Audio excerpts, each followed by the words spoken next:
Muitos conhecem a fé como se aprende um catecismo. A pergunta verdadeira é se cremos de fato no que sabemos, porque a fé se revela não pelo tom da voz, mas pelas escolhas coerentes que fazemos. Evangelho segundo São Marcos, capítulo 1, versículos do 21b ao 28. Meus irmãos e minhas irmãs, depois do tempo das grandes celebrações, o tempo comum nos devolve ao lugar onde a fé se prova. A vida real, o cotidiano, a casa, o trabalho, as relações, como também o coração com suas contradições. E hoje, na liturgia dessa terça-feira, a palavra nos coloca diante de duas cenas que parecem distantes, mas se iluminam mutuamente. Ana no templo, com uma oração que quase ninguém entende, e Jesus na sinagoga com uma palavra que todos percebem como diferente.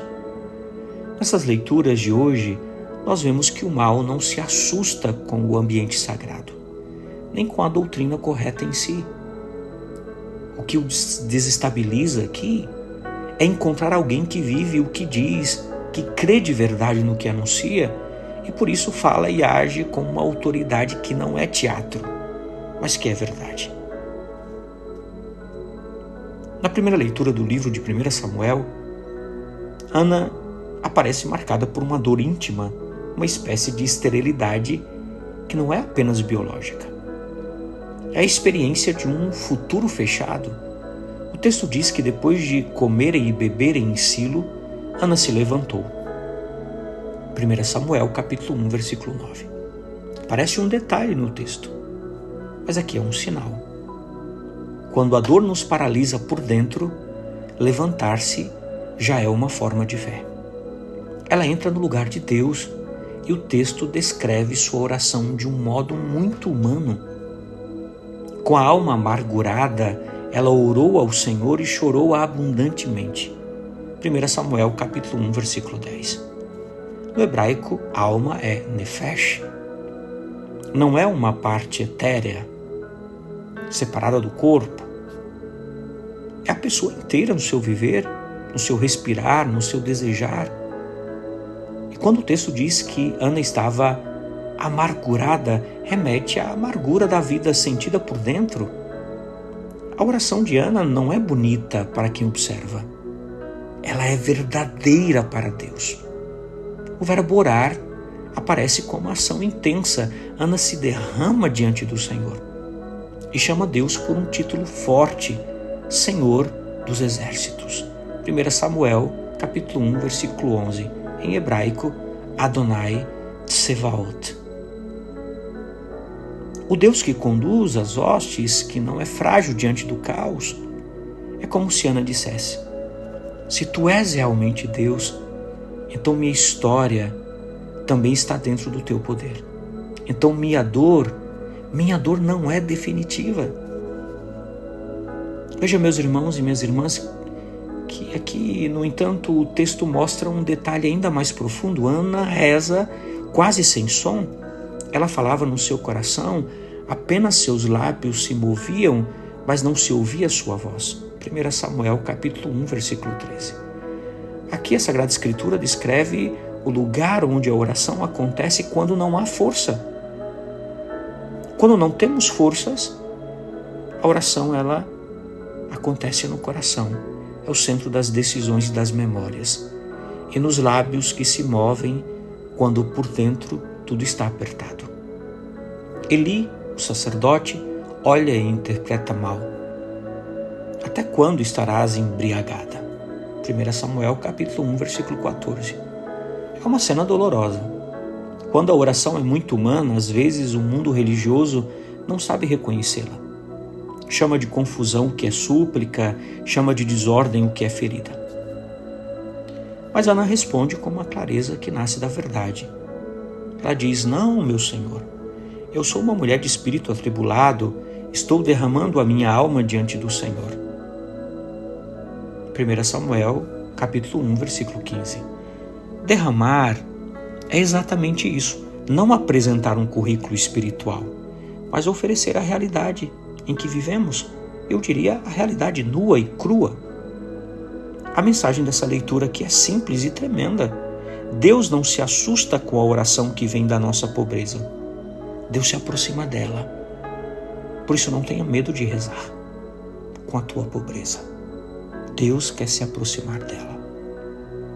E veja, então Eli diz uma palavra que naquele momento funciona como bênção e abertura: vai em paz e o Deus de Israel te conceda o que lhe pediste. 1 Samuel capítulo 1, versículo 17. Ana sai diferente e o texto marca essa passagem com sobriedade. Seu semblante não era mais o mesmo. 1 Samuel capítulo 1, versículo 18. Repare, o problema ainda não se resolveu, mas o rosto já mudou. Há uma cura que começa antes do milagre visível. É quando a pessoa deixa de viver sozinha dentro da própria dor. E então vem a frase decisiva: o Senhor se lembrou dela. 1 Samuel capítulo 1, versículo 19. No hebraico, lembrar-se é zakar. Zakar é quando Deus lembra, não é porque estava distraído, é porque ele entra em ação, ele assume a história como a sua. Ana concebe, dá à luz e dá ao nome, dá um nome ao seu filho, que se torna uma grande teologia, Samuel, tradicionalmente associado ao hebraico chamar, ouvir, e El, Deus, Samuel, Deus que ouviu, o Deus que escuta. A vida volta a ter futuro, não porque Ana se tornou forte, mas porque ela aprendeu a entregar a verdade ao Deus verdadeiro. Meus irmãos e minhas irmãs, no evangelho de hoje, Jesus entra em Cafarnaum e vai à sinagoga. E São Marcos enfatiza uma reação. E admiravam-se do seu ensinamento porque ensinava como quem tem autoridade e não como os escribas. São Marcos capítulo 1, versículo 22. No grego, o termo admiravam-se é explesonto. Explesonto é um espanto que sacode por dentro, e a autoridade exousia não é autoritarismo, é o poder legítimo de quem fala a partir de uma realidade, de quem tem direito sobre aquilo, porque aquilo possui por dentro. São Marcos não diz que Jesus ensinava coisas totalmente diferentes. São Marcos nos apresenta no Evangelho e lhe diz que o modo de ensinar dava às mesmas palavras um sabor novo. Mas por quê? Porque em Jesus não há separação entre palavra e vida. Ele não explica Deus de fora, ele traz Deus consigo. E é precisamente essa autoridade que faz o mal se manifestar. Havia na sinagoga um homem com espírito impuro, São Marcos capítulo 1, versículo 23. Espírito impuro aqui é aquilo que desordena, que contamina, que divide a pessoa por dentro. O Evangelho não romantiza, o mal pode estar dentro do espaço sagrado. E aqui se confirma com força, o mal não tem medo de entrar no recinto religioso. Ele pode conviver com ritos, com linguagem correta, com hábitos piedosos. O que o perturba é outra coisa.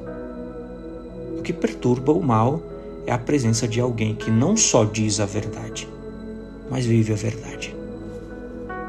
Por isso, o Espírito grita: que queres de nós, Jesus Nazareno? Vieste para nos destruir? Eu sei quem tu és, o Santo de Deus. São Marcos capítulo 1, versículo 24.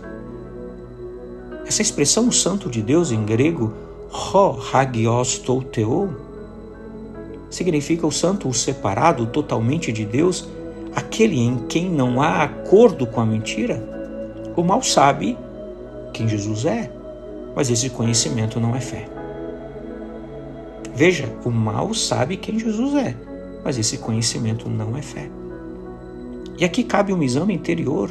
Quantas vezes nós também sabemos conteúdos da fé, mas nossa vida continua vivendo como se Deus não fosse real?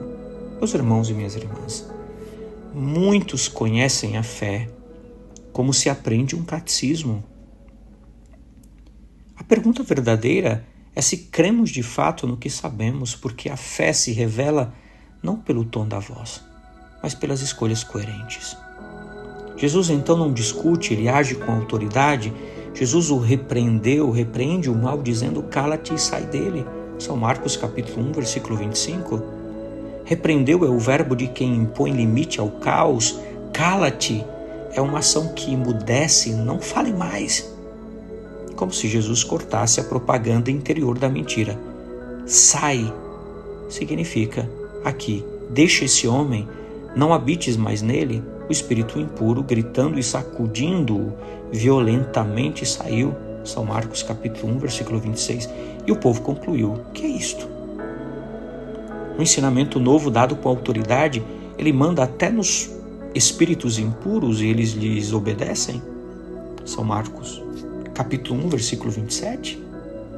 Novo não é porque é moda, é novo porque é real. A palavra de Jesus não descreve apenas, ela liberta. Meus irmãos e minhas irmãs, agora, concluindo e unindo as duas leituras, nasce uma provocação meditativa para cada um de nós.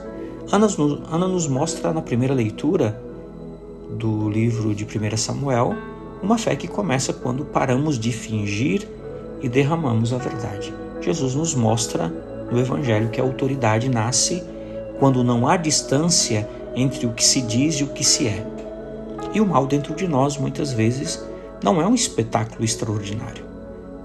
Ele é a incoerência tranquila, a duplicidade, a vida dividida, rezar e viver como se estivéssemos sós. Dizer Deus é Pai e, no entanto, carregar o mundo como órfãos.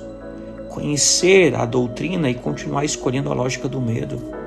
Por isso o Evangelho de hoje não nos chama apenas a entender melhor as Sagradas Escrituras, a vida de Cristo, a nossa fé, mas nos convida a viver o que nós cremos. Peçamos ao Senhor hoje a coragem de Ana e derramemos diante dele a nossa vida inteira sem máscaras.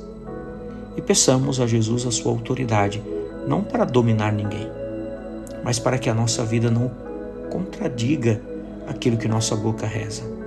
Que não sejamos apenas pessoas que falam corretamente sobre Deus, mas um povo eleito, que começa a viver como filhos, porque Deus é real, é Pai providente. Peçamos a graça do Espírito. A nossa pobreza necessita da graça para viver essa verdade. Somos fracos, mas dignos do amor e da graça de nosso Senhor. Uma santa e abençoada terça-feira para você e sua família. Que Deus te abençoe. Em nome do Pai, do Filho e do Espírito Santo. Amém. Paz e misericórdia. Uma terça-feira abençoada.